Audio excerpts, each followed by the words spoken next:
Not all storms come to destroy us. Some storms come to clear our path. Sanibonani ekseni, good morning. Ngolwesine lomkhuleko. I just want us to reflect on two scriptures really before we start the day. Romans 8:28, it's all things work for good for them who love God and for them who are called according to his purpose. And then in 1 Corinthians 10:13, God will not let us suffer and be tested beyond our own ability. It assures us that God, in whatever that we face, will always capacitate us, will always give us the strength necessary, the strength we need to overcome any storms. But on that note again of storms, indeed some storms come to clear our paths, some storms come to disrupt and shake us from a comfort zone and shake us from and clear things that we do not need anymore. And I think the one common mistake is that when there are storms, we curse them and we want to move against the storm, or rather use our own might and our own power and our own intellect and logic and our own everything to overcome whatever that seems chaotic at that time. And sikhohle ukuthi really sometimes ezinye izinto you just need to lie low. You just need to allow for them to happen, so that you can see really what is beyond or on the other side of whatever that might seem disruptive that is happening in your life. Some storms really come to also show us how capable we are of handling certain situations. They really come to teach us certain skills ebesingazazi before. They come to sharpen, they come to sharpen certain skills in us. They come to modify certain characteristics in us.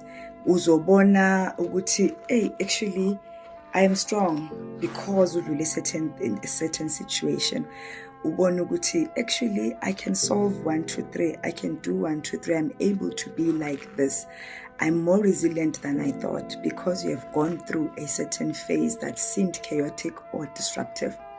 And I also want to say it's not only that God or the universe will allow certain storms to come and uproot, but for a gooder purpose in our lives, for a greater and a good thing, a greater mission in our lives. But also sometimes you yourself have to disrupt your own life. Might sound like but why? Because it's disruption. But sometimes you need to disrupt yourself.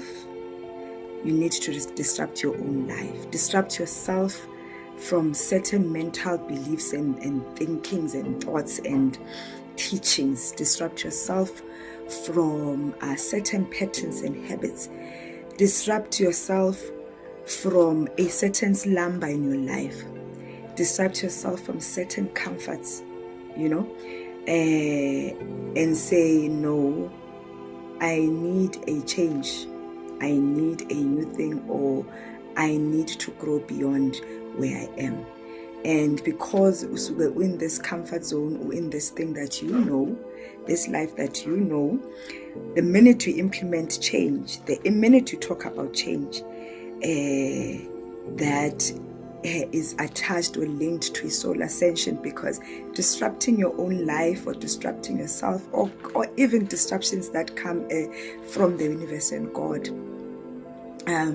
they are not things that we must take at face value, which they are disrupting our lives or izinto that we can see that are tangible, but also it's really about the core of who we are. It's really about beliefs. It's about things that we are harboring inside that need to be disrupted for our own soul ascension. Ultimately, for me, the most important thing is the soul ascension is growth in that soul sense, in that conscious sense more than anything, because you can attain a lot of things and achieve a lot of things and really do well, career-wise, do well economically, do well in physical in so many ways. But if at the soul level, you are not matured, you are not maturing, you are not growing at a deep inner level, I will be wiser. Awukhuli, your soul isahleli, you have a soul of a baby or a child, then it doesn't really help, because you will then be the very same person that can't keep what you have acquired, can't keep what you have achieved, can't sustain, can't live with whatever growth or whatever great thing is in your life. So growth and this ascension has to be at a deeper level beyond what we see, beyond, so that we are able to live within our own greatness, really, so that we are able to live beyond wisdom zakho. So that by the time you get to the other side, you are so strong, you are so resilient, you are wiser, and that whatever greener pastures you get to, whatever rainbow you meet on the other side, you know how to bask in the sun, and you know how to sustain it, and how to keep it, and how to protect it.